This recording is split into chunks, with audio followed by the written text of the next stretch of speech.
예, 앞서 조정린 기자가 대법원 판결 내용을 개괄적으로 설명해 드리긴 했습니다만 이 종북이라는 표현이 대단히 논쟁적이고 지금의 정치적 상황과도 매우 밀접한 관련이 있어서 좀 더 깊이 들어가서 따져보도록 하겠습니다.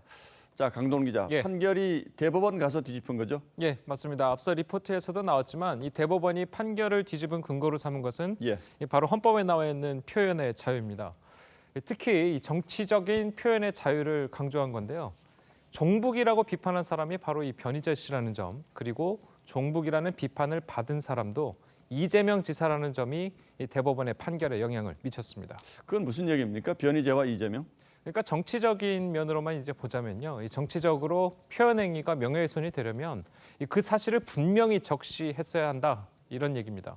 예를 들어서 누구누구와 어떤 행위를 해서 종북이다, 이렇게 말을 했어야 한다는 거죠. 예. 자, 거기다가 변희재 씨의 경우에는 이 정치인이라고도 볼 수 있고 이재명 지사는 공적 자리로 나온 공인이기 때문에 비판을 감수해야 하고 또 법정이 아닌 곳에서도 얼마든지 해명과 재반박을 통해서 이 변희재 씨의 주장을 극복할 수 있다고 이 재판부는 본 겁니다.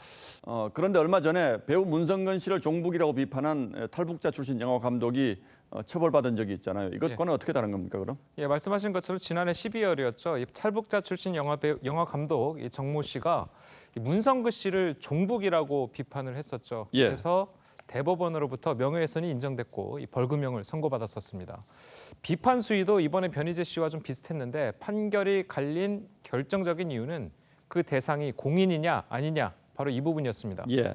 이 앞서 말씀드린 대로 이재명 지사는 공인이고요. 이 문성근 씨의 경우도 이 배우이기 때문에 공인이 아닐까 이렇게 생각할 수도 있지만 우리 법원이 판단하는 공인의 기준은 좀 좁습니다. 이 말 그대로 공적인 일을 하는 사람이기 때문에 이 당시 판결에서 문성근 씨의 경우에는 공인으로 보질 않았고 또 명예훼손도 인정이 된 거였습니다. 그러니까 저희가 통상 공인이라고 하면 뭐 영화 배우도 공인이라고 볼 수 있는데 이런 경우는 좀 다르다 이런 얘기고요. 예. 또 종북이라는 개념도 좀 달라졌다면서요. 예, 맞습니다. 예전에는요, 이 종북이라는 말이 과거에는 이 북한을 무비판적으로 추종하는 태도, 이것을 뜻했지만 예. 이 최근에는 북한의 우호적인 태도를 보이는 사람들 혹은 이 정부의 대북 강경 정책에 대해서 비판적인 견해를 보이는 사람들, 이렇게까지 의미가 사용된다면서 이 재판부는 단순히 종북이라는 용어는 이 의견 표명으로 볼 여지도 있다, 이렇게 이야기를 했습니다.